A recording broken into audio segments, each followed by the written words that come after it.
সামাজিক মাধ্যমে ভুয়া তথ্য ছড়িয়ে মধ্যপ্রাচ্যের শ্রমবাজার অস্থির করার অপচেষ্টা। পাকিস্তান পররাষ্ট্র সচিবের সফরে স্বাধীন কূটনীতির শুরু বলছেন বিশ্লেষকেরা। ভারতে মুসলিমদের নিরাপত্তা নিশ্চিতে বাংলাদেশের আহ্বানে বেজার দিল্লি। সরকারের কর্মকাণ্ডে দেশবাসী উদ্বিগ্ন বলছেন বিএনপি নেতারা। এবং বেড়েছে পেঁয়াজের ঝাঁজ, এখনো বাজারে বোতলজাত সয়াবিন তেলের সংকট।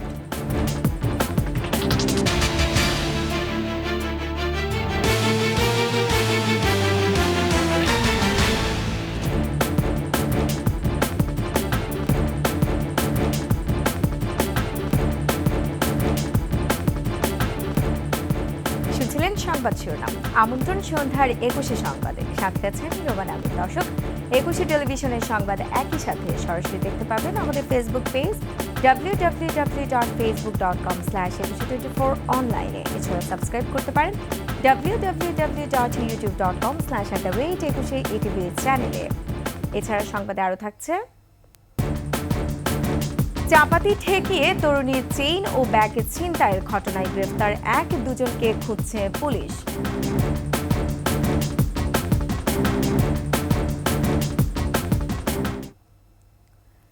সামাজিক যোগাযোগ মাধ্যমে ভুয়া তথ্য ছড়িয়ে সৌদি আরব সহ মধ্যপ্রাচ্যের শ্রমবাজার অস্থিতিশীল করার অপচেষ্টা করছে একটি মহল। গাজায় ইসরায়েলি আগ্রাসনের প্রতিবাদে বাংলাদেশের সাধারণ মানুষের বিক্ষোভকে পুঁজি করে এই অপচেষ্টা চালাচ্ছে তারা। ফ্যাক্ট চেক বলছে, সৌদি যুবরাজ সালমানের ছবিতে জুতা নিক্ষেপ ও বিক্ষোভের কারণে গ্রেফতার, শাস্তি, দেশে ফেরত পাঠানো, এমন যে বিষয়গুলো সামাজিক যোগাযোগ মাধ্যমে এসেছে তার সবই ভুয়া। সোহেল সামির রিপোর্টে বিস্তারিত। মধ্যপ্রাচ্যে বাংলাদেশের সবচেয়ে বড় শ্রমবাজার। এই অঞ্চলে রয়েছে প্রায় 28 লাখ রেমিটেন্স যোদ্ধা। দেশের মোট রেমিটেন্সের 49% আসে তাদের হাত ধরে। উল্লেখযোগ্য সংখ্যক শ্রমিক রয়েছে সৌদি আরবেও। তবে এই শ্রমবাজারকে অস্থিতিশীল করতে সামাজিক যোগাযোগ মাধ্যম ব্যবহার করে শুরু হয়েছে নানা ষড়যন্ত্র। এটি একটি মিছিলের ছবি। বলা হচ্ছে, এই মিছিল থেকে সৌদি যুবরাজ সালমানের ছবিতে জুতা নিক্ষেপ করা হয়েছে। সারাহ মেহজাবিন নামে আরেকটি ভেরিফাইড ফেসবুকে একটি ভিডিও আপলোড করা হয়। দাবি করা হয়, ইসরায়েল বিরোধী বিক্ষোভ করায় বাংলাদেশের শ্রমিকদের সৌদি আরব থেকে দেশে পাঠিয়ে দেয়া হচ্ছে। ফিরে আসা প্রবাসীরা। সংবাদের সত্যতা যাচাইয়ের সাথে সম্পৃক্ত ফ্যাক্ট চেক বলছে, এগুলোর সবই ভুয়া। এই ঘটনাগুলো সৌদি আরবের সরকার পক্ষ থেকে কোনো ঘোষণা নেই। সৌদি আরব সরকার এই ঘটনার সাথে যোগাযোগ বা যোগসাজশ থাকার কারণে কাউকে পাঠায়নি। এটা সৌদি আরবের একটা সাধারণ ঘটনা। এবং এক্সে যে বা এই জিনিসগুলো নিয়ে যে অপপ্রচারগুলো ছড়ানো হচ্ছে, সেটা পুরোপুরি হচ্ছে অপতথ্য। মানে মানুষ জেনে, অনেকে আছে জেনে বুঝেই ছড়াচ্ছে, আর বেশিরভাগ মানুষ সেটা বুঝে না বুঝে শেয়ার করে ছড়িয়ে দিচ্ছে। এ ধরনের অপপ্রচারকে অর্থনৈতিক ঝুঁকিতে ফেলার চেষ্টা হিসেবে দেখছেন সংশ্লিষ্টরা। যারা এই বিষয়টা এইভাবে অপপ্রচার করছেন, আমি তাদের কাছে বিনীত অনুরোধ জানাবো, আপনারা যেরকম নিজের ক্ষতি করছেন তেমনি দেশের ক্ষতি করছেন। এটা টোটাল সমাজ এবং পরিবারের জন্য খুবই ক্ষতিকর হবে। প্লিজ প্লিজ আমি সবাইকে অনুরোধ জানাচ্ছি, এই কাজগুলো, এমন কাজগুলো দেশের স্বার্থে এবং পরিবারের স্বার্থে এই কাজগুলো কেউ করবেন না। অপতথ্য প্রচার বন্ধে সরকারের এখনই পদক্ষেপ নেয়ার তাগিদও দিয়েছেন তারা। সোহেল সামি, 21 টেলিভিশন, ঢাকা। এক যুগেরও বেশি সময় পর অনুষ্ঠিত হলো বাংলাদেশ পাকিস্তান পররাষ্ট্র সচিব পর্যায়ের বৈঠক।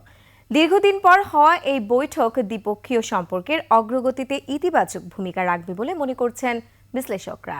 একই সঙ্গে এর মধ্য দিয়ে বাংলাদেশ অগ্রসর হচ্ছে স্বাধীন পররাষ্ট্র নীতির দিকে, এমনটাও বলছেন তারা।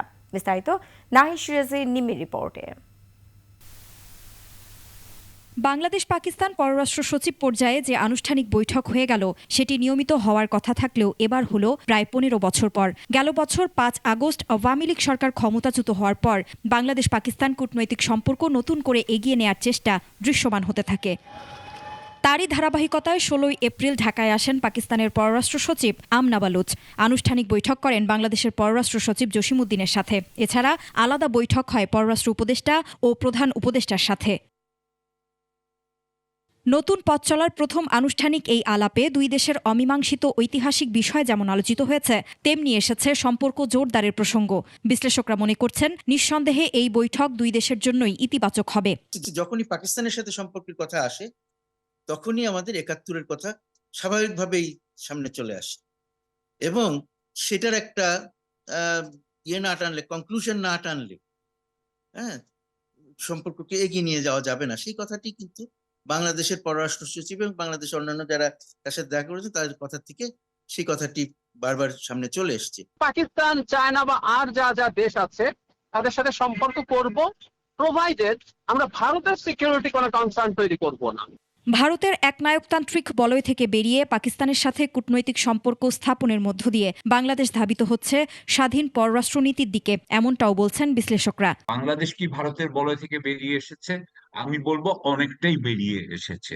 সেটা আমরা ট্রান্সশিপমেন্ট, তার প্রতি উত্তরে আমাদের এই যে স্থলবন্দরে সুতা আমদানি বন্ধ, এবং আমরা যুক্তরাষ্ট্রের সাথে, জাতিসংঘের সাথে, আরাকানে সেখানে হিউম্যান করিডোর নানান বিষয় করছি যেগুলোতে ভারতের আমরা মতামত নিচ্ছি না। পাকিস্তানের 71-এ রোলের কারণে আমরা তাকে সমালোচনাও করব, কিন্তু সমালোচনা করার মানে এই না যে আমরা সব সম্পর্ক বন্ধ করে দেব। এটা আন্তর্জাতিক কূটনীতিতে হয় নাই। ভারত যে সকল কারণে বাংলাদেশের প্রতি ক্ষিপ্ত, কোন কারণটা যৌক্তিক? আমি কোনো যুক্তিসঙ্গত কোনো কারণ খুঁজে পাচ্ছি না। প্রায় ১.৫ দশক পর প্রথম এই ফরেন অফিস কনসালটেশন বৈঠক দুদেশের অগ্রগামী সম্পর্কের পুঁজি। নাহিদ সিরাজ নিম্মি, ২১ টেলিভিশন, ঢাকা। সপ্তাহের ব্যবধানে আবারও অস্থির সবজি বাজার। বেশিরভাগ সবজির দাম বেড়েছে কেজি প্রতি ১০ থেকে ৪০ টাকা পর্যন্ত। একদিনে ব্যবধানে পেঁয়াজের দাম কেজিতে বেড়েছে ২০ টাকা। আর সরকারিভাবে দাম বাড়ানোর পরও সয়াবিন তেলের ১ লিটারের বোতলে সরবরাহ সংকট কাটিয়ে। দর্শক, এরশাদ আলীর ক্যামেরায় বিস্তারিত জানাচ্ছেন মাহতাব মিনহাজ। গ্রীষ্মকালীন সবজিতে ভরপুর কাঁচা বাজার, থরে থরে সাজানো প্রতিটি দোকান। বাজারে সবজির কমতি না থাকলেও বেশিরভাগ সবজির দামই চড়া। একদিনের ব্যবধানে বেশিরভাগ সবজির দাম বেড়েছে কেজি প্রতি ২০ থেকে ৪০ টাকা পর্যন্ত। এমন মূল্য বৃদ্ধিতে অসহায়ত্ব বোধ করছেন সাধারণ ক্রেতারা। আমাদের খুব কঠিন অবস্থা, কারণ যে আমরা যে ইনকাম করি এই দিয়ে সংসার চালানো কঠিন ব্যাপার। জিনিসপাতির দাম বেশি, এগুলো কিনতে যায়ও কিনতে পারে না, মন চাইলেও খাইতে পারে না। যে কোনো জিনিসের চাপ জনগণের উপরেই আসে। খোদ বিক্রেতারাই বলছেন মূল্য বৃদ্ধির পেছনে তেমন কোনো কারণ নেই। দোষ দিচ্ছেন মধ্যস্বত্বভোগীদের। সাধারণত আমরা বাংলা ভাষা বলি সিন্ডিকেট বলি, অনেকে বলি বাজার নিয়ন্ত্রণ তাদের কাছে। আমি কমু যে এটা সম্পূর্ণই ব্যাকটাই সিন্ডিকেট, এরা যারা করছে আজকে আমার এটা সবটাই সিন্ডিকেট। একদিনের ব্যবধানে চিচিঙ্গা কেজি প্রতি ২০ টাকা বেড়ে বিক্রি হচ্ছে ৮০ টাকায়, ভেন্ডি ৬০ টাকায়, কাঁচামরিচ কেজি প্রতি বিক্রি হচ্ছে ১০০ টাকায়, আর বরবটি বিক্রি হচ্ছে ১২০ টাকায়। একদিনের ব্যবধানে পেঁয়াজের দাম বেড়েছে কেজি প্রতি ২০ টাকা করে। আগামী কয়েক মাস এমন মূল্যে বিক্রি হবে বলছেন বিক্রেতারা। মুড়িকাটা যে পেঁয়াজটা ছিল এটা সিজন শেষ, তো এখন হালি পেঁয়াজ পাবলিক ১ বছর ধরে কষ্ট করে রাখছে, এই জন্য দামটা এখন বৃদ্ধি হবে। এই ৩ মাস এখন দাম বৃদ্ধিই থাকবে। গত সপ্তাহে সয়াবিন তেলের ৫ লিটারের বোতল ৮৫২ টাকায় বিক্রি হলেও এ সপ্তাহে নতুন দাম নির্ধারণ হয় ৯১০ টাকা। সরবরাহ কম থাকাকে দাম বৃদ্ধির কারণ বলছেন বিক্রেতারা। সরবরাহ কম ছিল কারণেই দাম বাড়ছে, বুঝছেন। যেমন আগে ছিল ৮৫২ টাকা গায়ে রেট, এখন বর্তমানে করছে ৯২২ টাকা। ইলিশ মাছ সহ বেড়েছে বেশিরভাগ নদীর মাছের দামও। কেজিতে মনে করেন যে ইলিশ মাছ ২০০-৩০০ টাকা বাড়ছে। পয়লা বৈশাখের আগেও ছিল ১৭০০-১৮০০ টাকা কেজি এক কেজি ওজনের মাছ। চালের বাজারও কিছুটা চড়া। বিক্রেতারা বলছেন বাজারে নতুন চাল আসলেই দাম নিয়ন্ত্রণে চলে আসবে। ১০ দিন বা ১৫ দিনের ওয়েট করতে হবে, কারণ সব চাল ধান কাটা শেষ হয় না। শেষ হইলে মারৈজাত করে প্রক্রিয়া করে ওটা বাজারজাত হবে, তখন ইনশাল্লাহ দামটা নিয়ন্ত্রণে আসবে। এদিকে স্থিতিশীল রয়েছে ডিম, মুরগি আর গরুর গোশতের দাম। মাহতাব মিনহাজ, ২১ টেলিভিশন, ঢাকা। চট্টগ্রামের পাইকারি বাজারেও পেঁয়াজের দাম বেড়েছে কেজিতে ১৫ টাকা। বাড়তির দিকে শাকসবজি সহ অন্যান্য নিত্যপণ্যের দামও গেল সপ্তাহের তুলনায় প্রতি কেজিতে ১০ টাকা থেকে ১৫ টাকা বেশি। এতে নতুন করে অস্বস্তিতে পড়েছেন ক্রেতারা। দর্শক, চট্টগ্রাম থেকে হাসান ফেরদৌসের তথ্যের ডেস্ক রিপোর্ট, আর ক্যামেরায় ছিলেন বিপ্লব মজুমদার। বেশ কিছুদিন স্থিতিশীল থাকার পর আবারও অস্থির নিত্যপণ্যের বাজার। গত সপ্তাহে পেঁয়াজ বিক্রি হয় 30 থেকে 35 টাকা কেজি দরে, যা এখন কেজিতে 15 থেকে 20 টাকা বেড়ে বিক্রি হচ্ছে 50 টাকায়। পেঁয়াজ আগে 35 টাকা যেটা কিনা পড়তো, এটা এখন 50 টাকা কিনা পড়তেছে আড়তে পাইকারিতে। তারপর চাউলের বাজার একটু গরম। বেড়েছে শাকসবজির দামও। গ্রীষ্মকালীন সবজি কাকরোল 140, ঝিঙে 120, শসা 80, বরবটি 100, পেঁপে 80, লাউ 50 এবং চিচিঙ্গা 70 টাকা কেজি দরে বিক্রি হচ্ছে। বিক্রেতারা বলছেন সরবরাহ কম ও পরিবহন ভাড়া বাড়ায় বেড়েছে দাম। সাগরে মাছ ধরা বন্ধ থাকায় বেড়েছে সব ধরনের মাছের দামও, বাড়তি মাংসের দাম। বাজারের পরিস্থিতি আপনার পটল চলতেছে 80 টাকা করে কেজি, টমেটোর দাম 10 টাকা বাড়ছে, টমেটো 30 টাকা ছিল এখন 40 টাকা। রোজার মধ্যে সরবরাহ বেশি ছিল, এখন সরবরাহ একটা কম, আমরা সেই জন্য একটু দাম একটু বাড়তি। সাগরের মাছের না থাকার কারণে দেশি মাছটার যে চাহিদা বেশি, তার জন্য একটু দামও বেশি। আমাদের দেশের গরুর চাহিদা বেশি, এই জন্য আমাদের দেশের গরুর কিছু আগের থেকে দাম কিছু বাড়ছে আর কি। রমজানের সময় আমরা খুব ভালো স্বাচ্ছন্দ্য বোধ করছিলাম, বাজারটা খুব চমৎকার ছিল, সবাই কর্মকর্তার ভিতরে ছিল, নিম্নবিত্ত মধ্যবিত্ত সবার জন্য। কিন্তু ঈদের পরে এখন কি কৃত্রিম সংকট নয় কি সংকট জানি না, একটু দাম বাড়তি। বাজার নিয়ন্ত্রণে খুচরা ও পাইকারি পর্যায়ে মনিটরিং বাড়ানোর কথা বলছেন সাধারণ ক্রেতারা। Khurshid Alam, desk report, 21 television. রাজধানীর পশ্চিম শেরাপাড়ায় ইস্ট ওয়েস্ট স্কুলের পাশের গলিতে চাপাতি ঠেকিয়ে ছিনতাইয়ের ঘটনায় শাকিল নামের এক যুবককে গ্রেফতার করেছে পুলিশ। শুক্রবার ভোররাতে গাজীপুর সদর উপজেলার পুবাইল এলাকা থেকে তাকে গ্রেফতার করা হয়। এ ঘটনায় আরও দুজনকে খুঁজছে পুলিশ। মফির রহমানের রিপোর্টে বিস্তারিত। সিসিটিভি ফুটেজে দেখা যায় রিকশা করে দুই তরুণ তরুণী গলির মুখে এসে দাঁড়ায়। পরে পিছন থেকে মোটরসাইকেলে করে তিনজন এসে রিকশার সামনে দাঁড়ায়। এক পর্যায়ে সাদা টি শার্ট ও কালো শার্ট পরা দুইজন মোটরসাইকেল থেকে নামেন।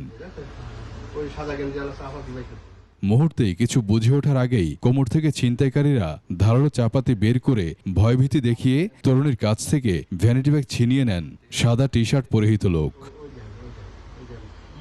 গত বৃহস্পতিবার ভোররাতে রাজধানীর পশ্চিম শেওড়াপাড়া ইস্ট ওয়েস্ট স্কুলের সামনে এই ঘটনা ঘটে। মুহূর্তে সামাজিক যোগাযোগ মাধ্যমে ভাইরাল হলে আলোড়ন সৃষ্টি হয়। মিরপুর মডেল থানার বিষয়টি নজরে আসলে ভুক্তভোগী ছিনতাই মামলা করলে অভিযানে নামে পুলিশ। বহুল প্রচারিত হওয়ার প্রেক্ষিতে আমাদের কাছে নিউজটি আসে, তৎক্ষণাৎ আমরা ভিকটিমকে খুঁজে বের করি এবং তার কাছ থেকে একটা অভিযোগ নিয়ে আমরা মামলাটা রুজু করি। এই ঘটনায় একজনকে গ্রেপ্তার করেছে পুলিশ। জব্দ করা হয় ছিনতাই ব্যবহৃত মোটরসাইকেল এবং চাপাতি। পুলিশ বলছে গ্রেপ্তারকৃত ব্যক্তি একটি সংঘবদ্ধ ছিনতাইকারী চক্রের সক্রিয় সদস্য। আজকে ভোরবেলায় আমরা এই ঘটনার সাথে প্রত্যক্ষভাবে জড়িত এবং মূল আসামি ইমরান খান সাকিব ওরফে শাকিলকে আমরা গ্রেপ্তার করি এবং তার কাছ থেকে আমরা ছিনতাই কাজে ব্যবহৃত যে মোটরসাইকেলটি সেটাও উদ্ধার করি এবং ২৫০০ টাকাও তার কাছ থেকে উদ্ধার করি। ছিনতাই চক্রের অন্যান্য সদস্যদের গ্রেপ্তারে অভিযান অব্যাহত রয়েছে বলেও জানায় এই কর্মকর্তা। তার সাথে যে আরও মোটরসাইকেল দুইজন লোক ছিল, তারা কে ছিল তাদের নামও আমরা পাই। মফিউর রহমান, ২১ টেলিভিশন, ঢাকা। এদিকে সাভারে যাত্রীবাহী চলন্ত বাসে তল্লাশি চালিয়ে ধারালো অস্ত্রসহ এক ছিনতাইকারীকে আটক করেছে পুলিশ। দুপুরে ঢাকা আরিচা মহাসড়কের ব্যাংক টাউন এলাকায় রাজধানী পরিবহনের একটি চলন্ত বাসে তল্লাশির সময় তাকে আটক করা হয়। আটক ব্যক্তি যশোর জেলায় অভয়নগর থানার বাসিন্দা। পুলিশে জানায় ছিনতাই রোধে চলমান চেকপোস্টের অংশ হিসেবে অভিযান চালায় সাভার থানা পুলিশ।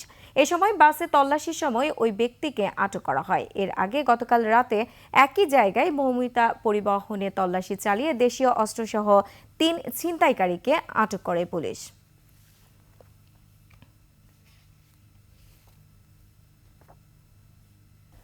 রাজধানীতে অভিযান চালিয়ে বিভিন্ন মামলায় আওয়ামী লীগ ও নিষিদ্ধ ঘোষিত সংগঠন ছাত্রলীগের ৬ নেতাকে গ্রেফতার করেছে পুলিশ। গ্রেফতার ব্যক্তিরা হলেন ঢাকা মহানগর দক্ষিণ আওয়ামী লীগের সাবেক সাধারণ সম্পাদক শাহে আলম মুরাদ, সাবেক স্বরাষ্ট্রমন্ত্রী প্রয়াত সাহারা খাতুনের ভাতিজা এবং মহানগর উত্তর আওয়ামী লীগের আইন বিষয়ক সম্পাদক আনিসুর রহমান। ঢাকা মহানগর দক্ষিণের ৫০ নম্বর ওয়ার্ড আওয়ামী যুবলীগের সভাপতি আরিফ হোসেন, ঢাকা মহানগর ২০ নম্বর ওয়ার্ড যুবলীগের সভাপতি শাহাবুদ্দিন, ঢাকা উত্তর সিটি কর্পোরেশনের ২৩ নম্বর ওয়ার্ডের সাবেক কাউন্সিলর মোহাম্মদ সাখাওয়াত ও নিষিদ্ধ ঘোষিত সংগঠন ছাত্রলীগের ঢাকা বিশ্ববিদ্যালয়ের স্যার এ.এফ. রহমান হল শাখার সহসভাপতি বাপ্পি রায়হান।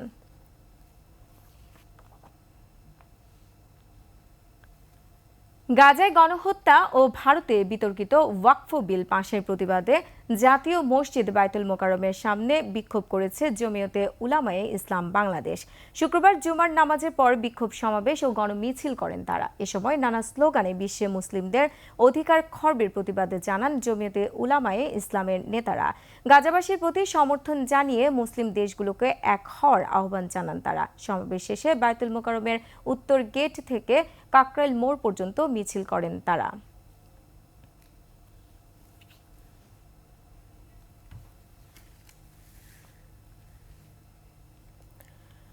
৬ দফা দাবি আদায় ও কুমিল্লায় শিক্ষার্থীদের উপর হামলার প্রতিবাদে কাফনের কাপড় মাথায় বেঁধে গণমিছিল করেছেন পলিটেকনিক ইনস্টিটিউটের শিক্ষার্থীরা। জুমার নামাজ শেষে রাজধানী সহ দেশব্যাপী এই কর্মসূচি পালন করেন শিক্ষার্থীরা। দাবি আদায় না হওয়া পর্যন্ত আন্দোলন চালিয়ে যাওয়ার কথাও বলেন তারা। সহকর্মী আরিফিন শাওনের সহায়তায় ও প্রতিনিধিদের তথ্য ছবিতে ডেস্ক রিপোর্ট। ৬ দফা দাবি আদায়ে কাফনের কাপড় মাথায় বেঁধে গণমিছিল করেছে পলিটেকনিক শিক্ষার্থীরা। শুক্রবার জুমার নামাজ শেষে ঢাকা পলিটেকনিক ইনস্টিটিউটের হল মসজিদ প্রাঙ্গণ থেকে একটি কাফন মিছিল বের হয়। মিছিলটি তেজগাঁও আদর্শ স্কুল অ্যান্ড কলেজের রোড ও ৭ রাস্তা হয়ে কলেজের দক্ষিণ গেটে অবস্থান নেয়। এ সময় দাবি আদায় না হওয়া পর্যন্ত আন্দোলন চালিয়ে যাওয়ার কথা বলে শিক্ষার্থীরা। সরকারের সাথে যদি বৈঠকের সুযোগ হয়, যদি বৈঠক যদি যুক্তিযুক্ত হয়, তাহলে সেই ক্ষেত্রে আমরা চিন্তা করব যে বৈঠক করা যায় কিনা, কিন্তু আমাদের আন্দোলন কোনোভাবে বন্ধ থাকবে না। মেনে নেওয়া না হয় তাহলে আমাদের এই যে কর্মসূচি চলতেছে এটা দফায় দফায় চলতে থাকবে। এদিকে একই দাবিতে রংপুর পলিটেকনিক ইনস্টিটিউটের শিক্ষার্থীরা কাফনের কাপড় মাথায় পরে বিক্ষোভ করেছে। বিক্ষোভে শত শত শিক্ষার্থী অংশ নেয়। এ সময় শিক্ষার্থীরা তাদের দাবি মেনে না নিলে কঠোর কর্মসূচি দেওয়ার ঘোষণা দেয়। ফরিদপুর পলিটেকনিক ইনস্টিটিউটের অডিটোরিয়াম রুমের সামনে জড়ো হয়ে প্রতিবাদ ও বিক্ষোভ কর্মসূচি পালন করেছে শিক্ষার্থীরা। এ সময় তারা ৬ দফা দাবি দ্রুত বাস্তবায়নের জোর দাবি জানান। যদি আমাদের সঠিক দাবিগুলো যথাসময়ে মেনে না নেয়, এই ছাত্ররা কাফন যেমন পড়েছে কাফনের মধ্যে ঢুকতে আর বেশি সময় নেবে না। দাবি আদায়ের লক্ষ্যে কাফনের কাপড় মাথায় বেঁধে বিক্ষোভ করেছে লক্ষ্মীপুর পলিটেকনিকের শিক্ষার্থীরা। Firoz Hossain, desk report, ২১ television. এক দফা দাবিতে ক্যাম্পাসে শোকের গাফিতি করেছে খুলনা প্রকৌশল ও প্রযুক্তি বিশ্ববিদ্যালয় কুয়েট শিক্ষার্থীরা। শুক্রবার বিকাল ৪টার দিকে এই কর্মসূচি থেকে ভিসি পদত্যাগের এক দফা দাবি আদায় না হওয়া পর্যন্ত আন্দোলন চলবে বলে জানায় শিক্ষার্থীরা। অন্যদিকে দাবির বিপক্ষে অবস্থান নিয়ে মৌন মিছিল, মানববন্ধন ও সমাবেশ করেছেন কুয়েট কর্মচারীরা। এ সময় বক্তারা বলেন, বর্তমান সময়ে ক্যাম্পাসকে অস্থিতিশীল করার জন্য কিছু মহল তৎপর রয়েছে। এসব দুষ্কৃতিকারীদের অবিলম্বে শাস্তির আওতায় নিয়ে আসার দাবি জানিয়েছেন তারা।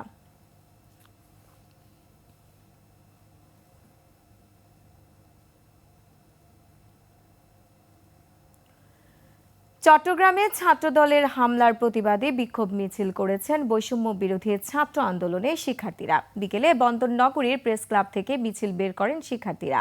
মিছিলটি শহরের বিভিন্ন সড়ক ঘুরে আন্দরকিল্লায় গিয়ে শেষ হয়। এর আগে প্রেস ক্লাবের সংক্ষিপ্ত সমাবেশ থেকে হামলার জড়িতদের শাস্তির দাবি জানান শিক্ষার্থীরা।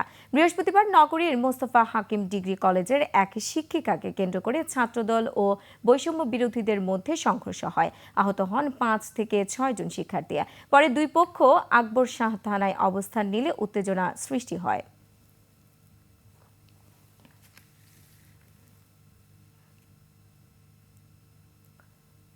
কিশোরগঞ্জের ভৈরবে আধিপত্য বিস্তারকে কেন্দ্র করে দুপক্ষের সংঘর্ষে মিজান নামে একজন নিহত হয়েছে। এই ঘটনায় আহত হয়েছে অন্তত ৩০ জন। দুপুরে ভৈরবের শ্রীনগর ইউনিয়নে এই ঘটনা ঘটে। নিহত মিজান একই উপজেলার ভবানীপুর গ্রামের ছেলে। স্থানীয়রা জানায়, ঘটনার ৩ দিন আগে পার্শ্ববর্তী মৌটুপি গ্রামে দুপক্ষের সংঘর্ষ হয়। এ নিয়ে সকালে দুপক্ষ সালিশে বসে। এক পর্যায়ে তারা তর্কে জড়িয়ে পড়লে ফের সংঘর্ষ শুরু হয়। এ সময় প্রতিপক্ষের বল্লমের আঘাতে মিজান ঘটনাস্থলেই লুটিয়ে পড়ে। পরে তাকে হাসপাতালে নেওয়া হলে চিকিৎসক মৃত ঘোষণা করেন। এদিকে খাগড়াছড়ির রামগড়ে গরুর ঘাস খাওয়াকে কেন্দ্র করে সালিশি বৈঠকের পর সংঘর্ষে একজন নিহত ও ৮ জন আহত হয়েছেন।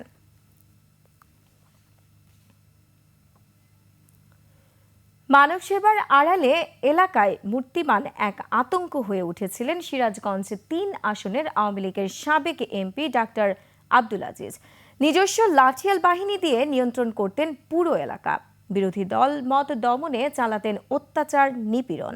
রয়েছে অনিয়ম, দুর্নীতির বড় বড় অভিযোগও। তার থাবা থেকে বাদ যায়নি শিক্ষা ও ধর্মীয় প্রতিষ্ঠানও। সিরাজগঞ্জ প্রতিনিধি স্বপন মির্জার তথ্যচিত্রে ডেস্ক রিপোর্ট। আব্দুল আজিজ পেশায় ছিলেন চিকিৎসক। আওয়ামী লীগের রাজনীতিতে যোগ দিয়ে বনে যান জাতীয় শিশু হাসপাতালের পরিচালক। স্বৈরাচার শেখ হাসিনার আস্থাভাজন হয়ে 2018 সালের ভোটার বিহীন নির্বাচনের টিকিটে হয়ে যান সংসদ সদস্য।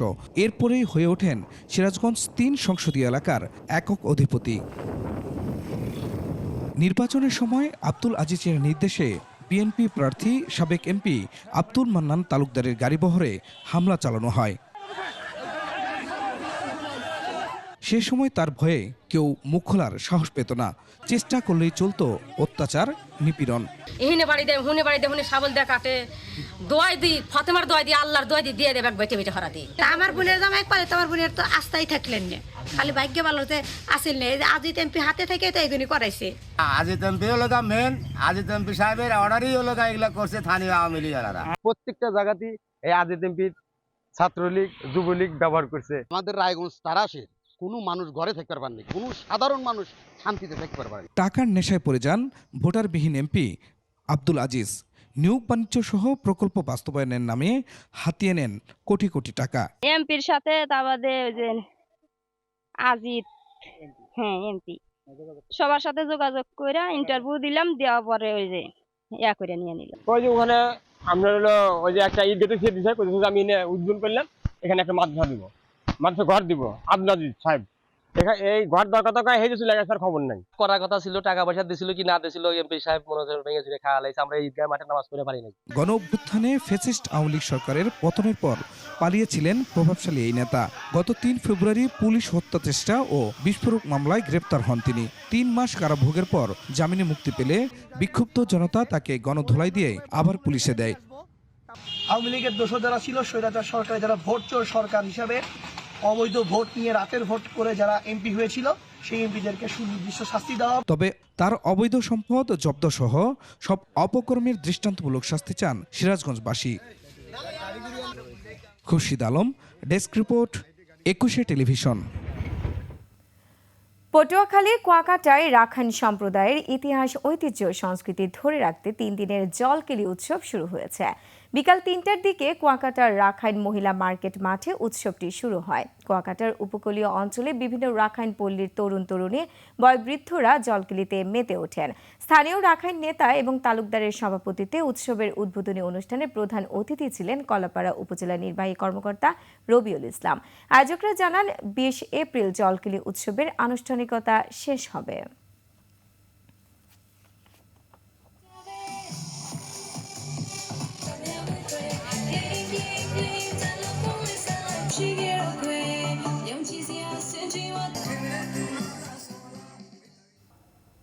আর এরই সাথে শেষ করছি সন্ধ্যার 21 সংবাদ। যাবার আগে সংবাদ শিরোনামগুলো আরও একবার। সামাজিক মাধ্যমে ভুয়া তথ্য ছড়িয়ে মধ্যপ্রাচ্যের শ্রমবাজার অস্থির করার অপচেষ্টা। পাকিস্তান পররাষ্ট্র সচিবের সফরে স্বাধীন কূটনীতি শুরু, বলছেন বিশ্লেষকেরা। ভারতে মুসলিমদের নিরাপত্তা নিশ্চিতে বাংলাদেশের আহ্বানে বেজার দিল্লি। সরকারের কর্মকাণ্ডে দেশবাসী উদ্বিগ্ন, বলছেন বিএনপি নেতারা। এবং বেড়েছে পেঁয়াজের ঝাঁজ, এখনো বাজারে বোতলজাত সয়াবিন তেলের সংকট।